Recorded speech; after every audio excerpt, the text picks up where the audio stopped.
Welcome back to the Viking Update Show. We're moving a lot of our shows when we can to YouTube. Check out the John Krawczynski Show on the Timberwolves and the Game 1 at Oklahoma City. This, of course, is our Viking show at the network, but it's only one of 3 Vikings shows at TalkNorth.com. We've added Alec Lewis's show. That's John's colleague who covers the Vikings as a beat writer.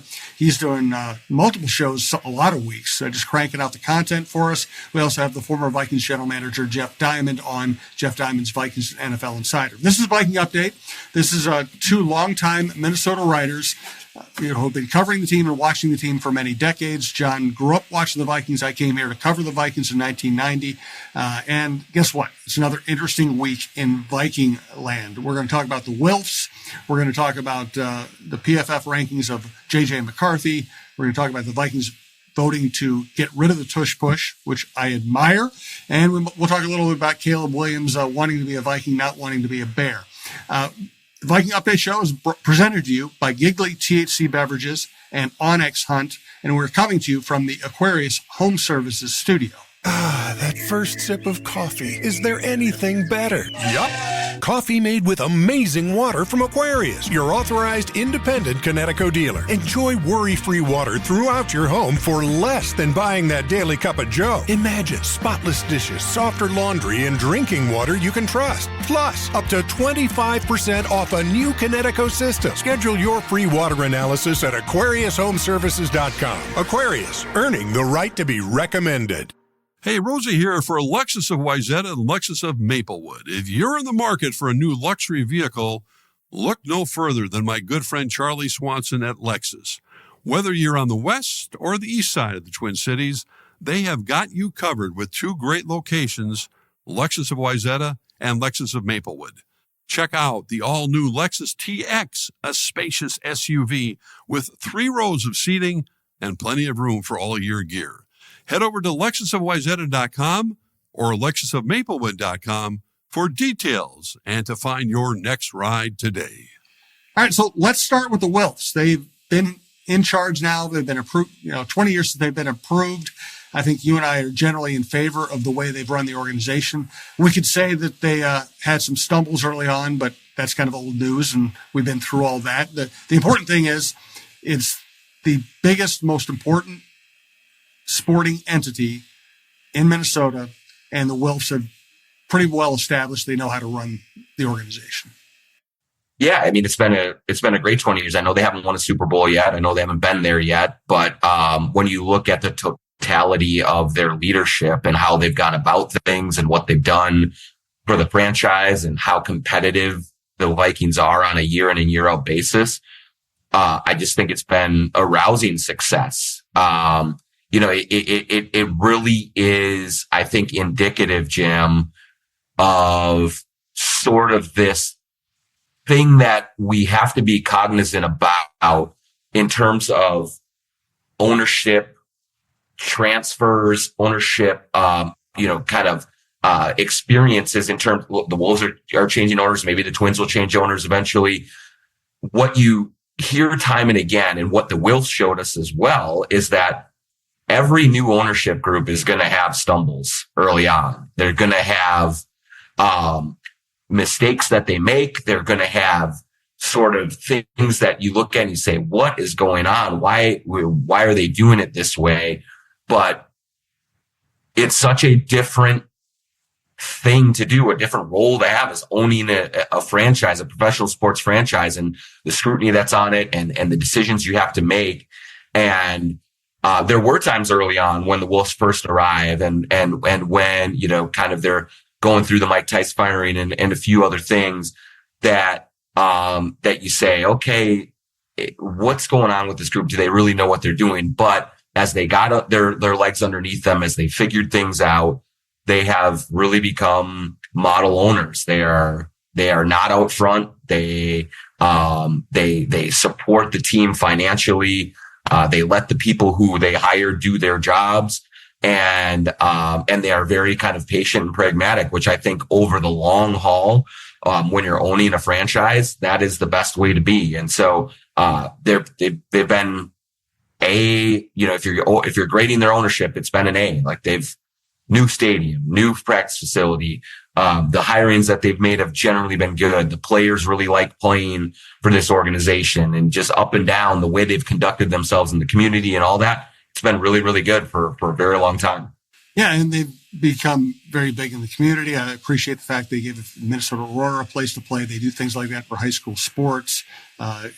They've done a lot of things right. And, it's funny because as a young, aggressive beat writer, I always wanted access. I thought access was everything. And I was always offended when owners didn't talk, or if a general manager didn't talk very often. I don't know, I can't say I've matured, but as I've gotten old, which is a very different thing, I actually have come to appreciate the Wilfs not always trying to be out there, not always trying to put their, brand and their spin on things. They have people who can do that for them. Obviously Mark Wilf has become the primary spokesman, but he's not out there trying to sell you something every 5 minutes. I kind of like the silent ownership model.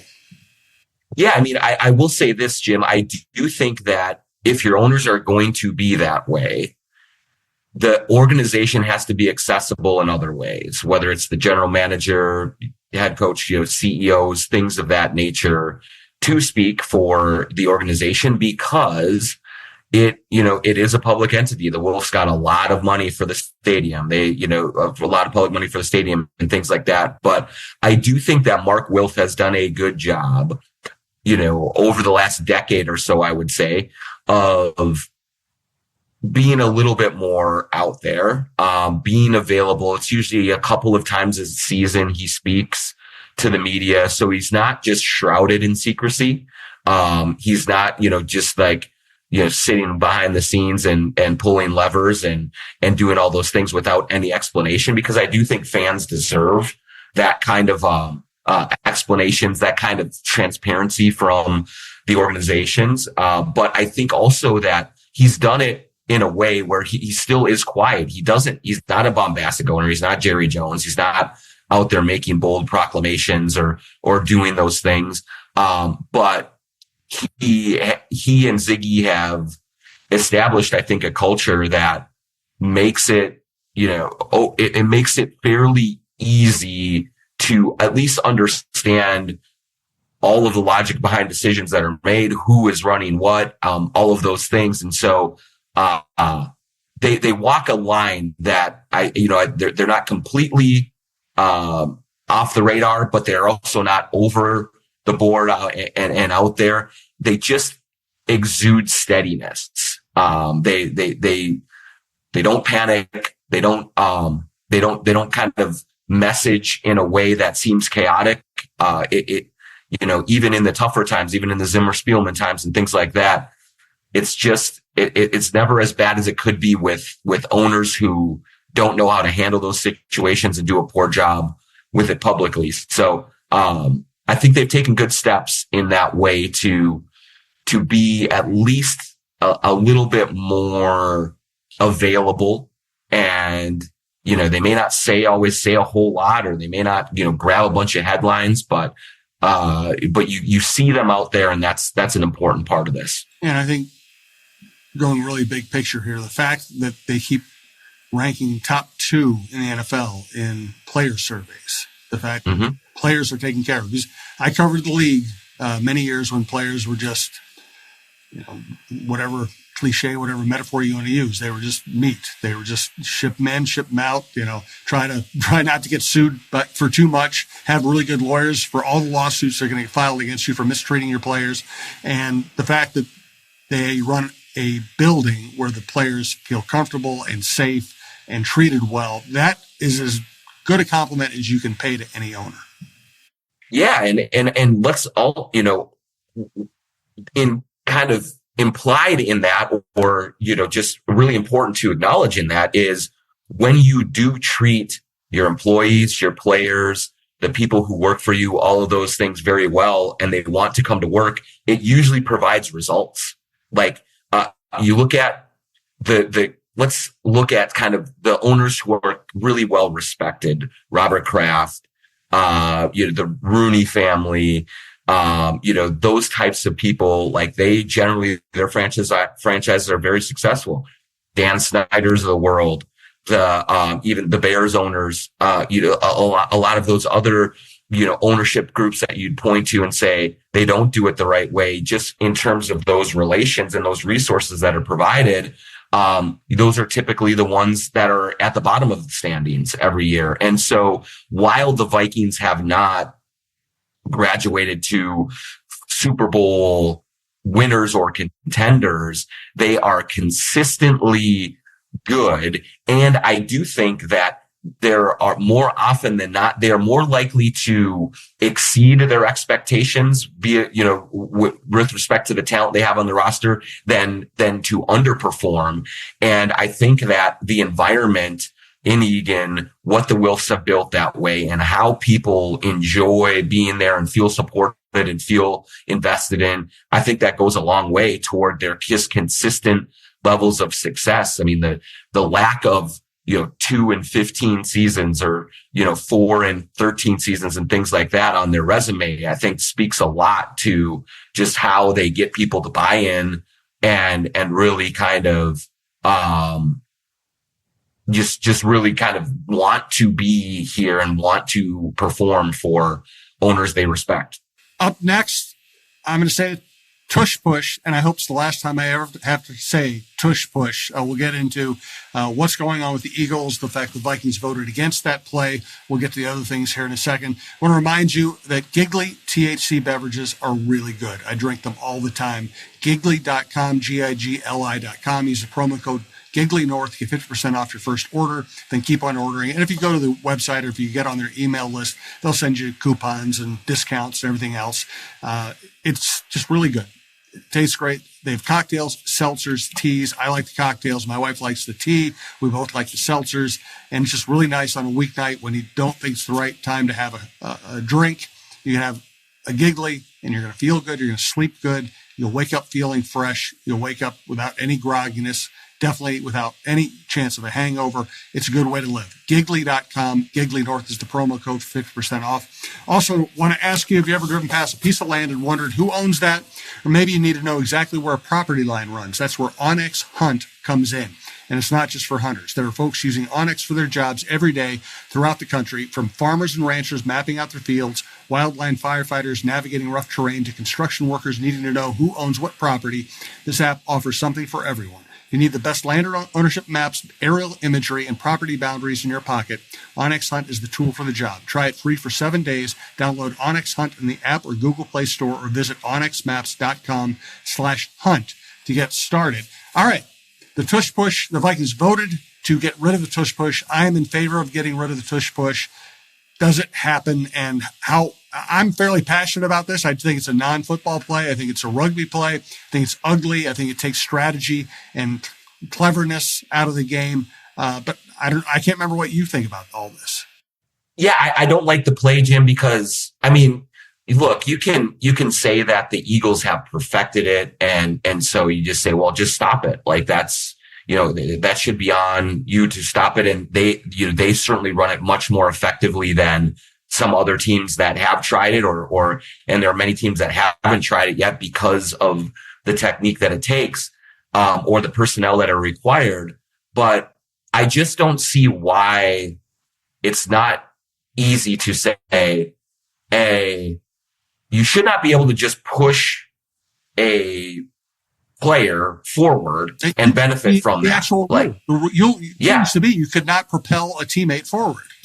Yeah, like it just that makes no sense to me as to why it is a legal play. Like what they see in that regard, because it is literally just two dudes line up behind Jalen Hurts and just plowing into him and pushing him forward. And so, any sort of trying to complicate this by saying, well, no, like this is all fine. These are just big guys that are enforcing their will and imposing their will on a teammate. And it's actually the ultimate football play because it's man against man. It's not man against man. It's like 5 dudes against 2 guys. And so it should be very easy to say an offensive player cannot be aided by a teammate forward the way that happens. And I guess I don't understand why that is some sort of hot button issue. It just doesn't seem I guess I can't see the argument for it is my problem with it. I have a hard time seeing people say, well, yeah, no, that's great. Like, let's keep doing that. That seems like a really good thing to do. It's horrible. And, when the NFL started, when professional football became a thing, one of the things they tried to do was differentiate themselves from rugby. They didn't want it to look like rugby. They wanted it to be more strategic. They wanted it to be more serialized. So there was a play every 20, 30, 40 seconds instead of just guys running around. And listen, even if you love rugby, why would you want to watch another version of rugby? Football is supposed to be different. And the rule was always on the books that you couldn't push a teammate forward. And now it's just fine. And listen, if Jalen Hurts, without somebody pushing him in the back, can quarterback sneak with 100% efficiency and pick up every first down, that's fine. That's a legal play. And that would speak to his skill. It would speak to their ability to block it well. But guess what? Without the tush push, he would not succeed 100% of the time. He'd probably succeed about 40% of the time, and they probably would have to actually run a play once in a while. And you know what? Would you rather, as a fan, watch two guys pile into the back of a quarterback and hope that you can push the pile forward an inch or 6 inches or 12 inches, whatever? Or would you rather watch the Philadelphia Eagles, with an incredible offensive arsenal, have to make a play to get the first down? Even if it's just pitching the ball to Saquon Barkley. What better sight is there in the NFL these days than watching to see what Saquon Barkley can do in the open field? That would be much better football. It would be. And, like the other part about this that maybe is unfair to the Eagles, but if there's something that is a 100% certainty of happening, it's probably illegal. Like either way, like on the defense or the offense, it's like, they have taken away things that the defense is able to do because of how effective it is at stopping offense. And this play the Eagles have is, I don't remember ever seeing that not work. And I'm sure there has been, because I don't watch the Eagles every week. I'm sure there's been one time or two where it's been stopped, but maybe I'm wrong. But like, I feel like it is a 100% chance of working. And if that is the case, like, what are we doing? The extra point was determined to be too easy.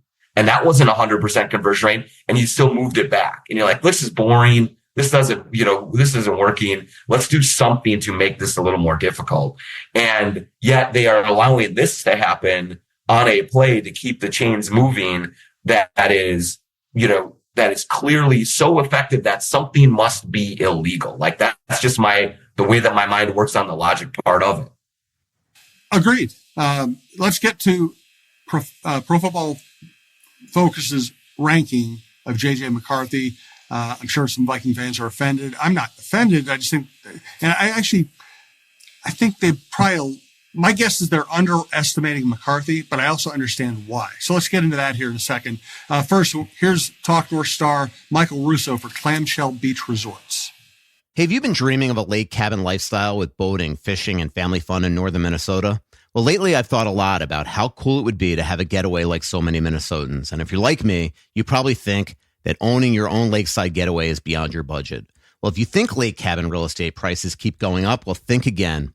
This is Russo, and I'm here to tell you there is an affordable way to enjoy a cabin lifestyle and all that goes with it. And yes, I said affordable. I founded a Clamshell Beach Resort, which is located on the Whitefish chain of 14 lakes for you and your family to enjoy. Here's how.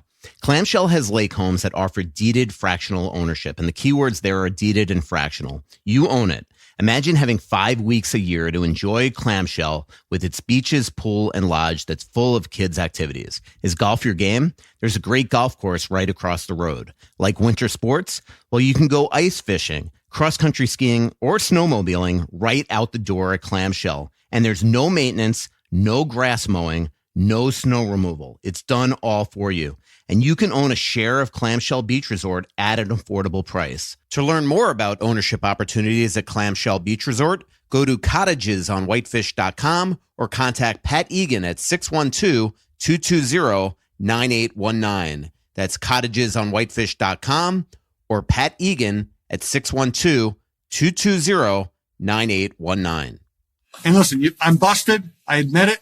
If you've seen me at a Wolves game or a Twins game or at dinner or walking around town the last couple of weeks, everything I'm wearing is from Twill. Twill in the Dining Galleria, twillmn.com. This is like the first time I have, and it's because I have a day off from the Strib. I'm just doing podcasts and doing some reading, and you caught me in my ratty old sweatshirt that I wouldn't wear outside. So you did it. You caught me not wearing Twill. You won't catch me outside the building not wearing Twill because it's the best stuff I've ever worn. I love it. It's incredibly comfortable. I love the Brax pants. I love the Dingman shoes. I love the Johnny O and the Peter Millar. But that's just a fraction of the products that Scott Dayton brings into a shop. He scouts it all himself. He goes overseas to find the best brands. He only has stuff in the store that he would wear. Highly recommend going to Twill in the Dining Galleria, checking it out. The staff is very laid back. They love talking sports. They're really nice people. Tell them we sent you. Go to twillmn.com to see what he has in stock, and also go to twillmn.com to sign up for his email notifications. You'll only get an email like once every couple of months. He'll only email you if he has a sale or an event that he wants you to know about, and it doesn't happen very often. And when it does, it's pretty special. So check out twillmn.com. Also,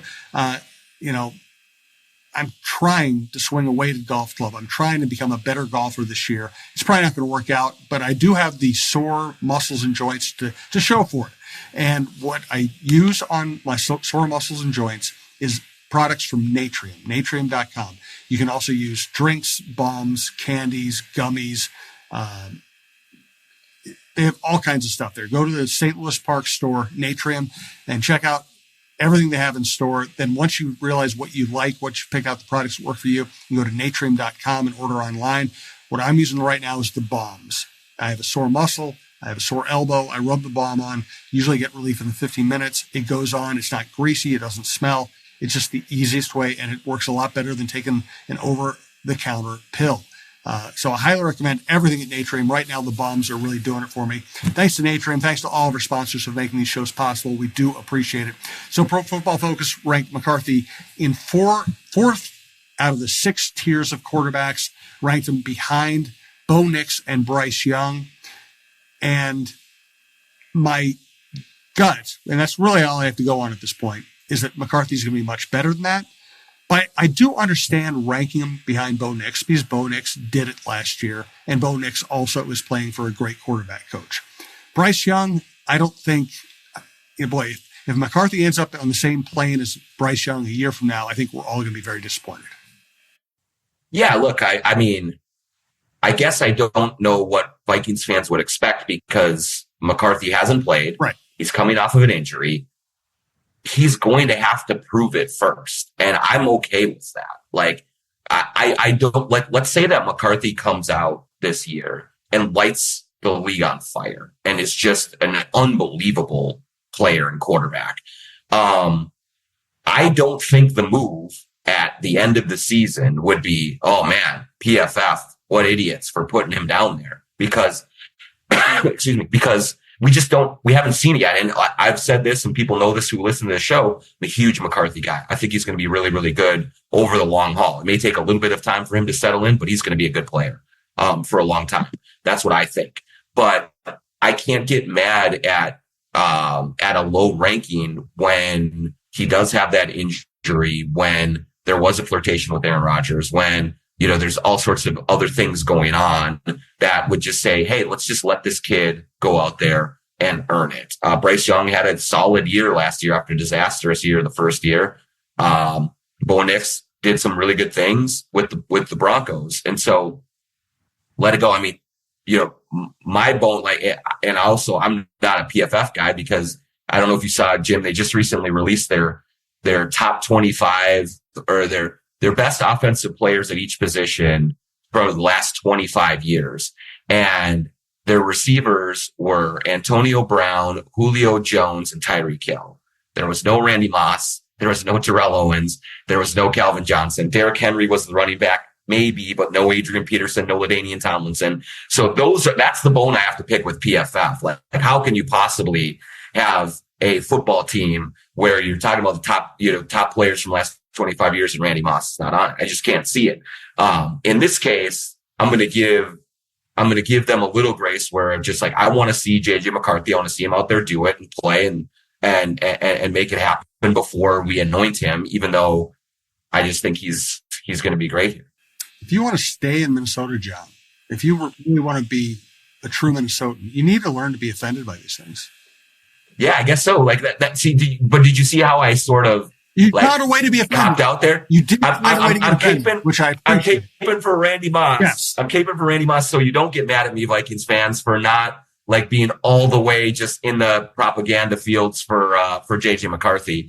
So I'm coming to your defense with Randy and even Adrian. But yeah, so hopefully I won't get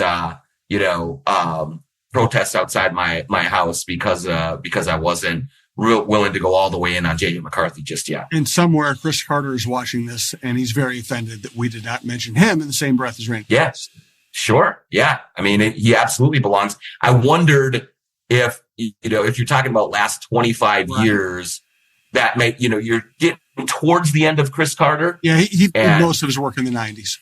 Yeah. You're getting towards the end. So you could be say offended, he can still be offended. He will be offended. I can tell you that. Yes, he absolutely will be. Last topic for today. Thanks to our sponsors. Thanks to everyone who listens. Best way to listen to this show and all of our shows at talkdork.com. Please subscribe to your favorite podcast app. Check out Mark Rosen's new show, which is a blast. I'm occasionally a guest on there. We have Randy Shaver's high school football show coming back. We're going to have a fantasy football show. We have that in the works. We have Dawn Mitchell's show. All this stuff. We have the best lineup in town. Caleb Williams, according to a new book written by a very reputable author, very talented author, sounds like Caleb did not want to play for the Bears and would have preferred to play for the Vikings. That just tells me he's a smart guy. Exactly. That's good taste.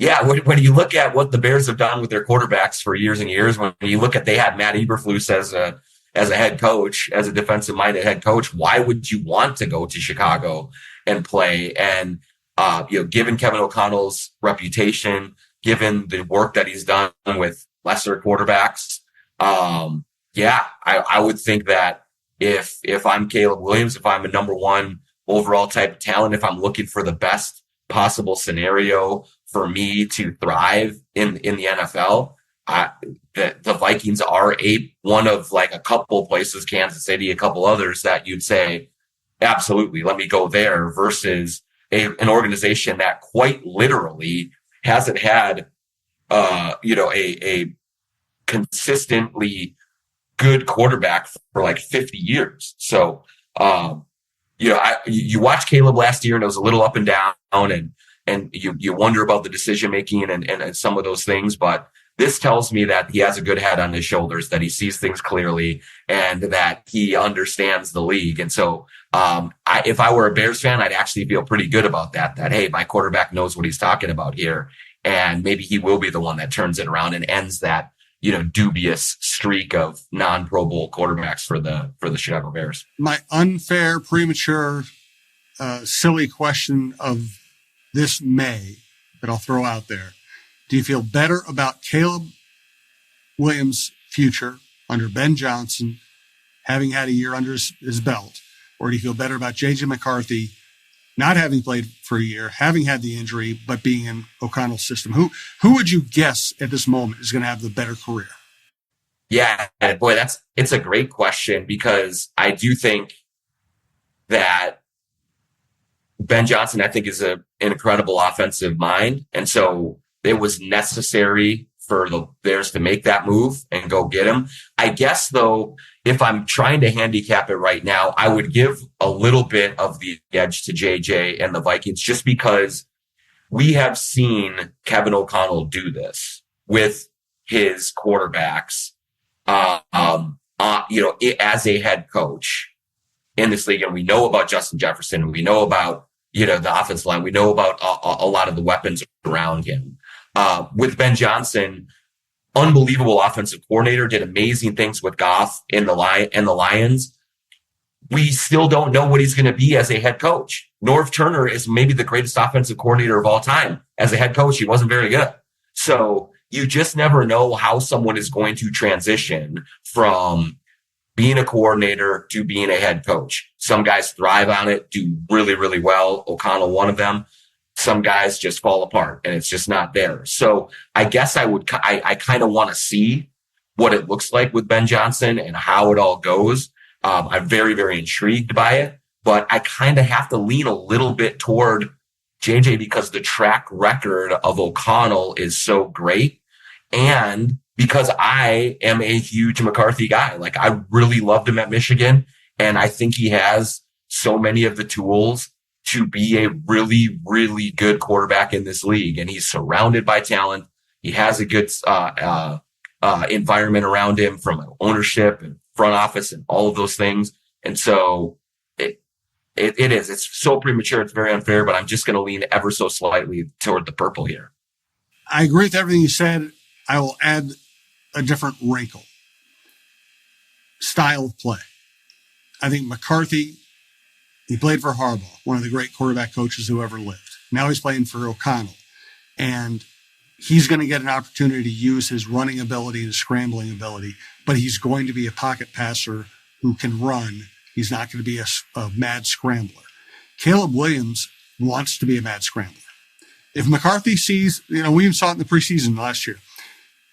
If McCarthy sees an open receiver, he's throwing the ball to him. He's not even thinking about it. He's just going to plant foot, let it go. It's going to happen. Mm-hmm. So often when I watch games and game film or replays or whatever to assess Caleb Williams last year, what I saw was Caleb Williams dropping back and saying, wide open receiver. Okay, nope, I want more. If I make three guys miss and if I scramble across the field to throw against my body, I can do something really spectacular here. Why take the simple open receiver when I can be a superstar? McCarthy, I think, he's very athletic, but the athletic ability will not dictate his decision-making. I think with Caleb Williams wants to be a mad scrambler, and Ben Johnson might be able to coach that out of him, but I'm not sure. So that's why I'm leaning McCarthy. Yeah, I totally hear what you're saying. I want to kind of redefine it a little bit. I don't know if I see Caleb as like a mad scrambler, Michael Vick style, but what I see him like, I'm an NBA guy, so I wonder if he's LaMelo Ball. Like, I wonder if he is, I am just a highlight machine. If you put my highlights on TikTok, I look really, really good. Yep. But if you watch me play an entire game, I'm not winning games for you. Right. And so I think his thirst, you were right, Jim. I think that thirst for the highlight, for the crazy throw, for the side-armed, unbalanced, falling down 30 yards down the field play that is going to make you go, oh my God. Like, I mean, I think that that's in Caleb's game and in his nature. I think that JJ McCarthy has that confidence in his ability, but I also think that he was raised by Harbaugh to be a quarterback who does not lose games and wins them instead. And so I do see McCarthy probably having more discipline within the way that he plays a game that might be more conducive to winning at a high level. And at the end of the season, if you were to take both of their, if you were to make a compilation to put on social media of their highlight plays, Caleb Williams might be longer than McCarthy, but McCarthy will very well have more wins and just more team success. And so, I think that's absolutely fair. And I do think that, Caleb wants to make that play that's going to be on a SportsCenter top 10. And I think McCarthy has that too. I think he has that swagger and he wants it, but he understands his place in this ecosphere and what is required of him. And so I think he'll be more patient and more disciplined in his approach. Agreed. Please check out the John Krawczynski Show. Great stuff on the Timberwolves. Great time of the year to listen to it. One of our most popular shows of the network. Remember, we have Russo, Rosen, Randy Shaver, Don Mitchell, Lavelle Neal, Royce Smalley, Michael Russo, Anthony LaPanta, the Bar Down Beauties, Kevin Gorg's show. We're going to be adding shows this fall. We appreciate you listening. Dawn Mitchell, if I didn't mention her. And we have outdoor content too. So check it all out. We appreciate you listening. We appreciate our sponsors. And we'll talk to you next week. One of these, when we have a slow week, on the Viking Update Show, we will do our entirely premature division picks where we think the teams are going to finish up. That could be next week, but the Vikings in the NFL tend to make news whether we expect them to or not. So we'll see. Once again, thank you. We'll talk to you next week.